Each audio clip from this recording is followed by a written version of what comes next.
Look who's back. Pete Aiello, track announcer Ron Nicoletti. Welcome to the Fall Turf Festival at Gulfstream Park West. Fast-made track, firm turf course. Pete, key word today, carryovers. Pick 5 carryover of over $47,000. That's a 2-day carryover spawned by 45-1 winner Bo's Bullet yesterday. Still licking my wounds. I was actually alive for a good score for 4 of 5 in the final race of the afternoon and couldn't get Jupiter to get by a game Becky's Kitten. It results in a $47,000 carryover in a pool that'll be over $100,000. Oh, yeah. Without a doubt, it'll be over $100,000. And, of course, we have the Rainbow Six still alive, $50,000. And that one starts in race 5. It goes through race 10, 20-cent wager. One of the other bets here that I can remember almost all winter long. I think the pick 5, we never had 4 or 5 in the pick 5 at Gulfstream in the winter, maybe 4 times. Here we've had it a bunch of times. It's been a lot of fun. Good chance to make a lot of money today. It sure is. It's not an easy sequence. I thought yesterday's was much more playable than it is here today in terms of coming up with an affordable ticket. You'll have to spend some money to make some money here this afternoon. Some very, very contentious races later in the card. Well, let's take a look at our first race today. And this is a 1-mile starter, optional claimer. Fillies and mares, 3-year-olds and up. The claiming price is $10,000. Scratch the number 7, Cabby with a G. And I went with the number 5, Capriccio Blue, and so did you. Yeah, so did I. We actually have the same top 3 in the same order. I don't know that that's a good omen to start the day. Capriccio Blue was 5th last time, beating only 2 lengths to Courtney Ryan. She owns this division. I'm actually halfway surprised they didn't wheel her back in 6 days to go for career win 20. Courtney Ryan would lay all over this field again. A lot of these horses are happy to see that she's not in here, including Capriccio Blue, who has won 3 of her last 6 races. She was favored 2 starts ago and lost to Elusive Harmony, who ran off the screen that afternoon. Now, Elusive Harmony came back to run in a starter race the other day, going off the favorite and losing. That was Sunday afternoon. But Capriccio Blue is honest enough. She fires every time, and she gets Edgar Prado today. Yeah, Hot Coffee is the horse we have in second, and neck behind Capriccio Blue when they competed in a 1-turn mile at Gulfstream. That was back on September 23rd. Renews the rivalry today. You got Peter Walder, John Delgado. I think you got to go exact the box. Here's the thing with this race. If you look at this race, you'll see that there's not a lot of horses that have been tackling the starter allowance ranks, which here in South Florida are significantly tougher than lifetime conditions or even to a degree wide open claimers at this level. So you have the 3, 4, and 8 that are all coming out of lifetime condition claimers, as well as the well, those are the 3, and with the 7 out, that leaves you with 7. Minus 3 is 4 horses. The 2 Wild Kira has been racing against this stock, but has been having her lunch handed to her by the other 4 in here, or other 3 in here. So, in other words, by default, you end up with the 3 horses that have been racing against this caliber of horse. They're the 5 Capriccio Blue, the 6 Hot Coffee, and the 1 Panafra. Now, Panafra has the least of the 3 tactically because she has to come from well off the speed. Capriccio Blue has a little tactical speed, and so does Hot Coffee. Well, let's go to our second race. We were in total agreement in our first race. That's really too bad. Yeah. Second race, 5 furlongs on the turf starter, optional claimer. The claiming level is $25,000. 3-year-olds and upwards. Scratch the main track only. Number 9, Dreaming of Nino. I went with the number 1 horse in here, Console. And you went with the number 2 in here, Mongolian Saturday. Yeah, check out these running lines. You have, now granted, you'll have to forgive the efforts, but I'll get to the efforts in a minute because they're really not that bad. For now, let's focus on the company lines. Miko Margarita, Breeders' Cup Sprint entrant. Ben's Cat, he speaks for himself. He's made over $1 million. Nicky Sandcastle, Big Mocker, multiple graded stakes winner, and a horse that everybody in South Florida knows, Rebo Bobo. Those are just some of the horses that this horse, Mongolian Saturday, has been facing lately. He's not facing any of them here this afternoon. He actually only got beat 3 lengths to Miko Margarita at Mountaineer. Miko Margarita, again, ran in the Breeders' Cup Sprint last week. He was beaten 4 lengths to Ben's Cat. He was beaten 5 lengths to Nicky Sandcastle, and he only got beat 4 lengths to Rebo Bobo. Those are some serious company lines. His race on the turf, well, he doesn't have much of a turf resume, but man, I don't know. This horse appears to me like he's been knocking heads against such good company. Here today, if he can outrun Console in the early stages, he has a big chance. Boca Chica rides, so he's going to have a lot more aggressive a rider than the 1 Console with Edgar Prado, who's not been sending much lately. I think the 2 has a big chance here, especially at the 5-1 morning line. I went with the number 1 Console, dropping into a winning spot after following a win and a second. Those against $25,000 starters, going 5.5 up at Saratoga. Then stalks the pace and fades, but that's in the grade 3. Woodford at Keeneland, Mike Maker, Edgar Prado. Lots of things to like about the 1 Console. I agree with everything you said about the number 2 Mongolian Saturday, except I didn't know how to translate that to the turf. But as far as the class level is, definitely there. Well, he only got beat 4 lengths in his race at Philadelphia on the turf course to Ben's Cat, tight end touchdown. That race, from a tactical standpoint, it's not going to work because he had to come from off of it. But from a race flow standpoint and a buyer figure standpoint, it fits pretty good. I went with the number 5 at Lucky Rascal in my other spot. This one debuts locally after posting back-to-back jacks. I put in my thing here. Going 5 furlongs on the Mount Reserve in July and August. Eddie Plisa, Paco Lopez. I just think this horse is a logical choice. Certainly going to take some money in there. I think he fits in there. But I want to hear what you have to say about your second pick or your third pick in here, because I got a long shot in here with Texas Rustler. And listen, I think Texas Rustler is a live long shot. First of all, I don't like Lucky Rascal at all. Second of all, I'm interested to hear the post-show critique of you using back-to-back jacks, which was a forbidden phrase here in South Florida as of July. Much to my dismay. The 8-horse Trev, he figures here. He's drawn outside. He has some speed. He went sub 44 to the half mile last time out. And, he just figures. He's got an outside post. Again, the tactics of this race intrigue me because you have Console, who's down inside, that in my opinion and based on the form, does his best running on or near the lead.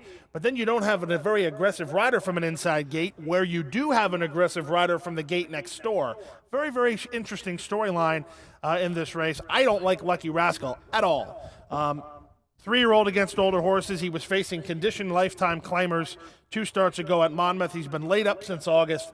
A lot of reasons to let him beat me against some horses that are very, very proven, including a horse I'll set you up in Texas Rustler, who outran Moonwalker, who came back to run in the stake and finished 3rd in the stake. Well, Texas Rustler was turning to his favorite course. He's had 4 previous races here with 3 wins, and he's got that perfect come-from-behind style to reel in the abundance of speed in this race. Trainer Mickey Kroger, I can't tell you, at least 3 times I had this Mickey Kroger as a long shot play at Gulfstream, and it came through. Diego Gomez, who we know is a good rider. I just think if things really get dicey on the front end, which they usually do, going 5 furlongs, that number 3 Texas Rustler will be coming running late on its favorite turf course. Absolutely, no argument. In fact, I'll even give you a little brownie points. That a boy. That's a very, very good live selection of Texas Rustler in race 2.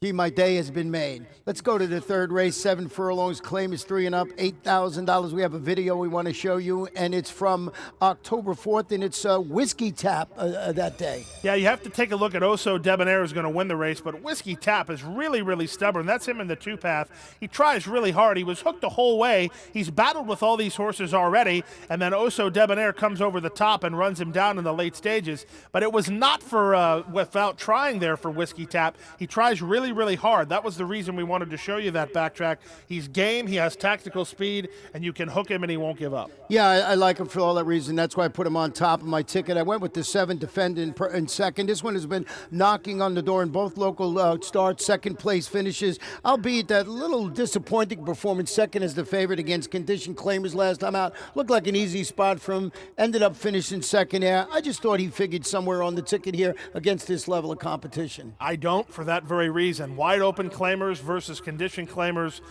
Granted, here in South Florida lately, it's been kind of a muddled situation, but as a general rule, and page 70 of my 100 rules of handicapping, you do not let horses beat you that lost for a condition lower than this that are still eligible for that condition. I don't know if we're writing those non-winners of the year very much, but he can go right back in there and hit hard. Instead, he comes back against wide open 8s and horses like No Act and Whiskey Tap that are veteran grizzled horses that have been racing against veteran grizzled horses. Yeah, I see you have No Act on top. I really like that horse today, too. I think he fits nicely in there. That horse certainly loves Gulfstream. 19 starts, 5 wins, 4 seconds, and 5 thirds. So Gulfstream Park West, I should say. He's frustrating because he always seems like he's in a good spot. He always seems like he's going to run a big race, and he ends up always getting a minor award. But we do have some things to change here today. Change the rider from Manny Cruz to Santiago Gonzalez, and change the barn. Bernardo Lopez has been claiming horses like this, and even though his statistics show that he's 0 for 4 off the claim, his horses have not been running bad off the claim. Karate Jack was a repeat winner that beat him the last time. He lost to Defend, which I guess flatters your selection of Defend. But I think he has a chance, as does number 4, Corinthian Spire, who had his lunch handed to him last time by Master Blender, who's a solid allowance horse. Major drop in class off a bit of a freshening for Lonnie and Brittany Arterburn, who do very, very good with what they have. Corinthian Spires 8-1 on the morning line. If you're playing the early pick 4, spread in here, because this race is a race where you could get a little value. And as we turn our attention to the 4th race, this race, solid single of the afternoon. Well, it's a mile in the 16th on the turf. Claim is 3 and up. Non-winners of 3 races in life, $8,000. Scratch my top selection in here. Number 6, River Congaree was my top pick. We're going to show you a video. Too bad. I'd love to have booked action on that. We're going to show you Mr. Algebra, who you think is going to win this race hands down, even though this was on the slop last time. Well, I still want to show you the race. He makes a huge move. That's Mr. Algebra in between horses there. Rome Byrne chipping away at him on the outside. Now, these are tired race horses, not on preferred surfaces. Rome Byrne's just going to grind it out. You can see him just kind of plodding along there and getting by Mr. Algebra, who really before that race, did not bring a very good dirt resume to the table. What he does bring to the table is a very, very good turf resume. He was claimed for wide open 16 at Monmouth while finishing 4th behind a repeat winner from Scott Lake's barn and Exit. Now he's here this afternoon. Non-winners are 3 for 8. This is kind of like All-Star the other day. Just for me, he's facing very, very good horses at the wide open level, and now he catches a field of lifetime condition horses. Sign me up for that. I don't know how he loses. He's 2-1 on the morning line. He'll be odds on for sure in race 4. How about the fact that he's had 15 races at this distance with no wins? Does that bother you at all? 2 seconds, 2 Not thirds? a little bit. He's been campaigning at these 2-turn turf racing distances. If you can win at a mile on the turf at Aqueduct, you can win at a mile and a 16th on the turf against lifetime condition claimers. I love him here. He's been facing New York bred allowance horses. If he runs any, and I do mean any, of his last 5 races, I think he wins this with little problem. He also has Abdiel. No, I'm going to keep talking. I'm trying to get another horse in here. Yeah, well, Abdiel Hayen riding Mr. Algebra, just so you know, that's a very, very good move for a turf rider. He's been riding this course very well. I apologize for running over. Here you go. Number 4, So Cozy, is dropping a notch after following that 2 lifetime score with a 7th place finish behind a horse in here that we know very well, and that is All-Star and Drover Road. Didn't All-Star cost me a pancake or something like that? He cost you something, but whether you'll actually pay is a different story. I think this race is a cold punch. We actually have the same 3. That's what I was trying to point out to you there. Too bad. Well, I think it might be a cold punch. 1-4 exacta and a 1-4-7 try. Don't know what you're going to get out of it, but actually, to be honest with you, I think that you're probably better off playing a 1-4 all try and just hoping you can beat Dragon Tail for 3rd. He's a very interesting horse.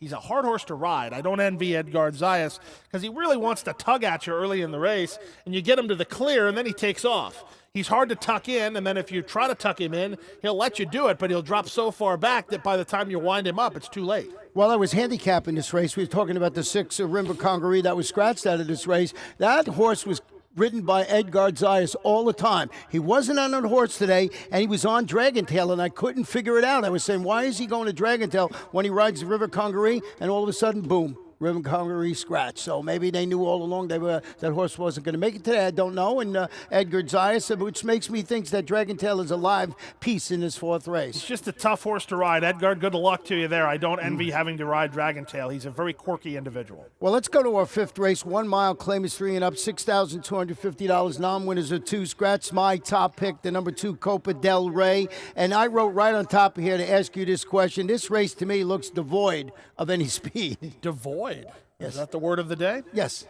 Well, I don't disagree with you there. I think Supreme Privilege stands a chance based on that. I liked him all along on top, just full disclosure. He was my top play no matter what. He's a horse that I've kind of been chasing. I think Dorochenko is racing this horse into form. He needed that race badly first start off the shelf. Came back to run 4th, beaten 3 lengths last time out. That was 6 days after he ran. Now he's back in a week later. This is his 3rd run in a little over 2 weeks. If that's not patented racing him into shape, I don't know what is. Rider change today to Josie Gomez. Supreme Privilege. He looks like he can make his own running. He has made the lead on this course. He doesn't have a whole lot of success over this course, But from a tactical standpoint, from a form standpoint, he looks like the horse to be. We both have number 9, Ludicrous Speed, in here on our ticket. Ridden today by our leading jock, Edgar Zayed. Recent half-mile drill, 48-3. But I want to talk more about the One City Mud horse that we disagree on. This was returning to the dirt, and I think can turn out to be the inside speed in here. If you look at that performance back at Tampa Bay in April, it was going a mile and 40 yards. They put him on the lead. He ran very well. I'm thinking if you look at the past performances in this race, you're on the inside. Why not go and try and steal this event on the front end? That was my logic in using the One City Mud after the scratch of the 2 Copa del Rey. I think your logic is sound. I just wonder if they'll agree with your logic. Oh, yeah, I don't know. It's sort of a guess on my part. Yeah, from a standpoint of Tampa racing and Tampa jockeys and Tampa races of that nature, I'm very familiar with that. Adamar Santos, who rode that horse the day that he made the lead, that guy sends everything. He's whipping and slashing out of the gate at all times. David Baracco can do that. It's just a matter of, like you say, if he thinks that it's a good idea. I don't disagree with you. I think that he's well spotted here. He does have some races on the dirt that make him a competitor, and we know that Gary Jackson's a handicapper, so maybe he'll be listening to this or has already arrived at that same conclusion that, maybe I should be on the lead or at least closer to it. Right. He'll be a decent price, too.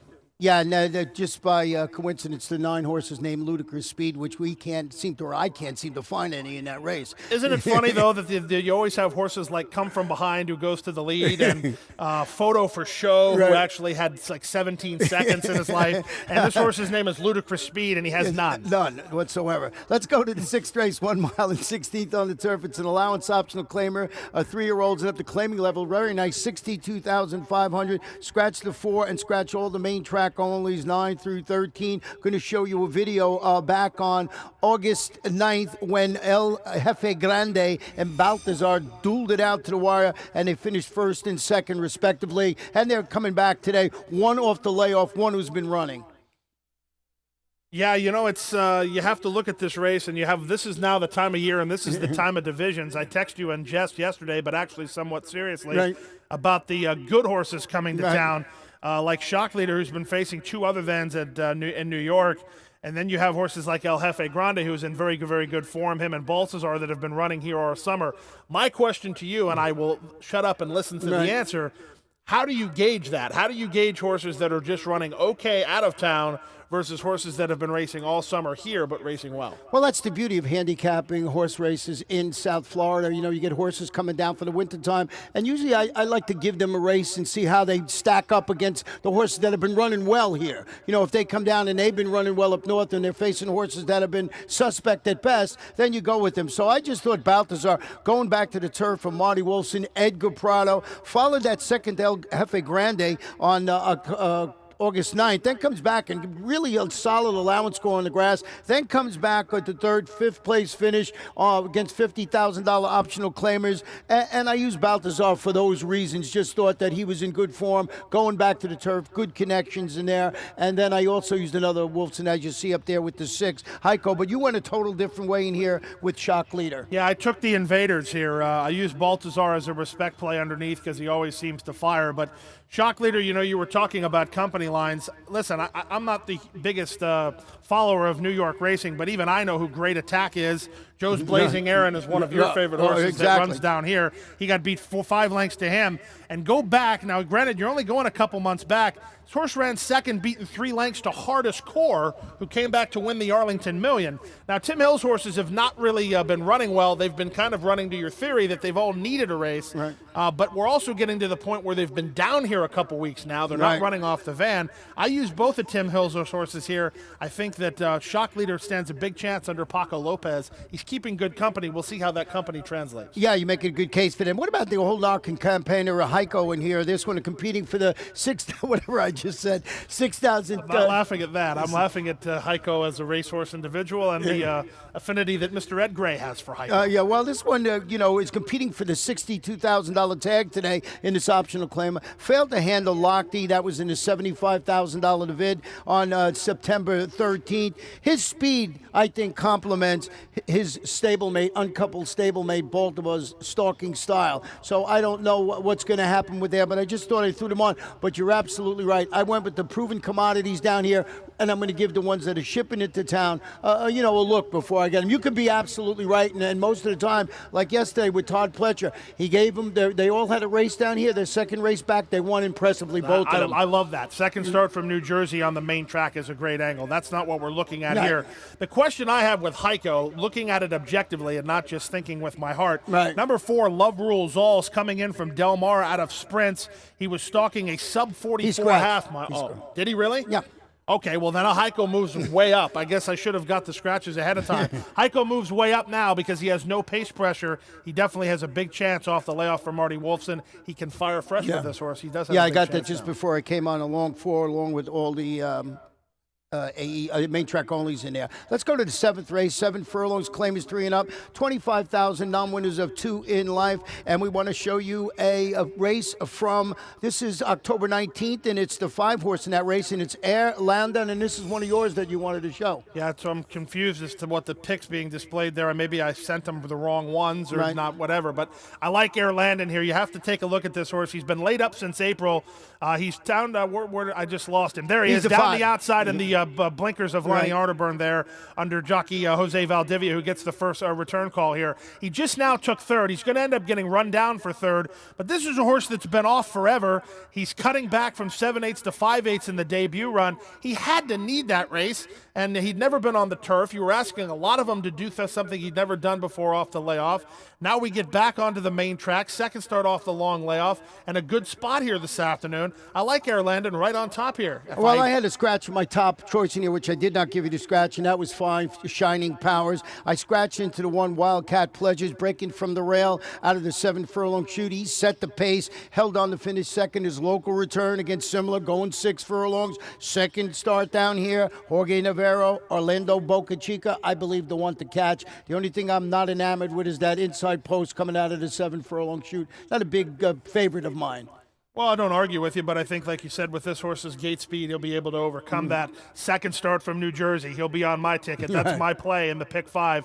This is one of the races for me in the pick 5. Because these other races are so much out of my comfort zone from a standpoint of handicapping them, I'm going to have to go to a race where I'm a little more comfortable. This is more my speed, and I'm going to use the 1-2 and try to save a little money in the pick 5, because otherwise the ticket's going to be way too rich for my blood. Well, let's go to the 8th race. 7.5 furlongs on the turf, 3 and up. Non-winners of 2 in life, or 3-year-olds. 30,000 down to 25. Lost all my picks in here. Scratch the 2 Go-Go Romeo, the 3 Charlie DeBois, the 9 Racetrack Romance, who was my top pick, and number 11 Little Boss in here. And I scratch into the number 6 horse in here, Ricochet. This one is debuting locally and stretching out around 2 turns. 2 turns record before, 3 starts, 1 win, 1 second, 1 third. Encountered early trouble, steadied after the start, finished in second. But at Monmouth Park, that was going 3/4 at 5, got beat 3/4, 5.5 furlongs at Monmouth. Jason Service, 24% with the 31 to 60-day layoff. I'm sorry again for doing this on live television. Did you say Charlie the Boss is scratched out of here? That's what I got. Okay, well, that's huge, because he was the key to the race. He was going to force everybody else to catch him if they can, and that was going to compromise Ricochet's chances. Ricochet moves way up now. I actually would probably flip-flop the top 2, but I'll stick with Caminito. That's who I liked, and that's who I'll sell. Caminito now with the scratch of Charlie the Boss, he just gets to use some more of his tactical speed. He does have some tactical speed. He does have a turf victory. I like the way he did it that afternoon. I'll look for him to run to his race 4 back tactically, though, sit forth off the speed. Ricochet may find himself in front, maybe not with Overton Square and Determinate. There are still some speed horses in here, even maybe the 10 to show tactical speed from an outside gate. Ricochet will have a decision to make early under Gabe Saez, who's returning to South Florida today. Does he try to sit and pounce like he did when he broke his maiden, or does he try to go on with it early? Jason Service, a speed-type trainer, in my opinion, we'll see if that is the way it plays out. Well, Overton Square that we both have on our ticket up there, the last time he ran on the turf, he used his speed to win a $40,000 two-lifetime claimer going a mile. That was at the Saratoga Turf Course. Bobby DeBona, the trainer. Jose Carabello will be in the saddle. And I like Caminito, too. With the scratches in the race, Caminito moved way up. He's a 3-year-old. He won this two-lifetime condition. 3-year-olds are eligible to run if they have more wins than just the two-lifetime. Lots of things to like about number 7, Caminito, in that race. But as I said, I had Racetrack Romance as 1, and Go Go Romeo was 2 in that race. So I scratched into the 6 Ricochet. Well, I don't argue with Ricochet at all. He's got to be a use. Caminito's a must-use. And in my opinion, Overton Square is a must-use, only because I don't know what to make of that race that he ran on the turf. He ran one race on the turf. He used an 81 buyer that afternoon. He surprised him at 22 to 1. Right. He doesn't need the lead. He made it on the dirt at Churchill from a little bit off the speed. He kicked from way back as a 2-year-old on the dirt at Churchill. So I think he's tractable, this horse, and his races are off the claim are so bad that it makes me wonder if he's not going to reverse his form on the turf. We'll see how that plays out, with all those scratches in there. Work in progress, definitely. But Ricochet should be a solid choice in there. We have the same 3 selections up there, so that reason alone you should spread a little bit more. 9th race, 7 furlongs, an allowance optional claimer. 3-year-olds and up $50,000. Scratch the number 2, Good Time Had by All. My favorite angle in handicapping comes right here with 2 horses in this race. First one I'll talk about is Dad's Left. 9 for 9 in the money on the Gulfstream Park West Main Track. Turns back to 7 furlongs on the dirt after showing speed and fading against State's competition, going 2 turns on the turf. And that is my favorite angle. Speed on the grass, going long, turning back to 7/8 on the main track. Dad's Laugh, my best bet of the afternoon. I can't argue. I actually made a very big mistake. I wrote it down on my form wrong. I emailed it to the TV room wrong. I like Good Time Had by All, who scratched. So you see the 3 Russian Greek. That's my fault 100%. I would settle on Dad's Laugh with the scratch of the 2. But this race is fascinating to me, and I ask you about it from a standpoint of Dad's Laugh, who is such a very hard-trying campaigner, and he is coming off those grass races, and he is coming out of a long-distance race. But, man, there's some speed in here. Noble Prince is going to go. I mean, I don't know. Absolutely will not be on the lead. Well, he's sitting second. That's my. If you think that he's going to track Noble Prince, okay, then that argument. was my theory. When I use this angle, as we talk about it, I never expect the horses when they're turning back to be on the lead. They go to a stalking position. It's just one of the angles I've followed over the years. Dad's Laugh is one of those that does it. And I like the fact that he's 9 for 9 in the money on this main track. There's another horse, as I mentioned in here, that I used on my ticket too, and that's Little Daddy. Making that move too, going back to 7 furlongs on the dirt. He showed speed. He faded in the grass. That was in the 1 mile, $100,000 showing up.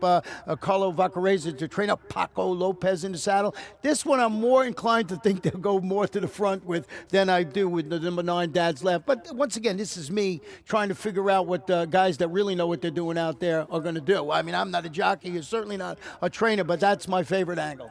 Well, I want to talk about Urban Cool because I liked Urban Cool. He's the 8 horse in here. He's 12 to 1 on the morning line. Chicago-based trainer Christine Jenks has sent some horses south to ex-rider Hector Vieira to have run here in South Florida. Hector's been doing very, very well with these horses for Christine lately, including a winner the other day with Trevichik. Urban Cool looks like he's sitting on a big run. His races on the dirt are great. In fact, I could not find a race where he ran on the dirt and lost. He has 3 races over the Hawthorne main track. They were all very, very easy wins. His races over the turf and over the poly track at Arlington were not very good. He spotted well. He just won a money allowance race at Hawthorne. He's been down here. You know that the trainer Hector Vieira, for assisting Christine Jenks, has been doing very, very good things with his runners. This horse will be a nice number, and I think that he is a big, big play. If you're playing the pick 5, he's a must-use. Well, that's the kind of horses you want to have for your pick 5 and your Rainbow 6, horses that are, maybe not going to be odds-on or be there, get a 12 to 1 shot in there. Let's go to our final race of the afternoon. 1 mile on the turf. Maiden claim is fillies and mares, 3 and up. $35,000. I went with the number 4 in here, Red Parasol, dropping into the claiming ranks. Again, after finishing a 3-wide second, that was against maiden special weight runners. Here, David Casson spots the daughter of Sun King. I think this is the spot. Trident maiden special weight goes right down to $35,000, and I think this horse is going to run well in there. Number 4, Red Parasol. You went with the 1, Oster. It's Pletcher. It's the same thing as with number 4, Red Parasol. You're dropping out of special weights. There is a huge class distinction in South Florida between the maiden special weights and the maiden claimers on the grass. Now, I know you're looking at me and go, well, thanks, tell me something I don't know. But I think that the magnification of this class drop is bigger here, especially this time of year, than it would be in other facilities where we have these solid maiden special weights. I mean, the winner of that last race that Austin's coming out of, Wait No More, is by Badaglia d'Oro out of a Grade 1 winning mare, Wait a While. Right. There's not anything that really entices me from the maiden claiming ranks, so I think you have to play a dropper here. That's why I played the one on top. Your 4 makes a lot of sense dropping. She's an 0 for 10 maiden who was beat for a tag. I don't know why I didn't use her, to be completely honest. I think I will use her in the multi-leg wagers. But then you have horses like Sweet Mary, who has form at this level. Speed. And some speed, but I think that the form, again, as I like to say, is kind of phony form because she's not facing the caliber of horse she'll face today. Or is there an interesting horse who you didn't use, and I'm intrigued as to why not. Number 10, I'm a Kitten's Joy, installed at 10-1 on the morning line. This horse went favored last time at Monmouth on the drop from special weight to maiden claimers. Paco Lopez gets the return call. Paco rode this filly in each of her first 4 races.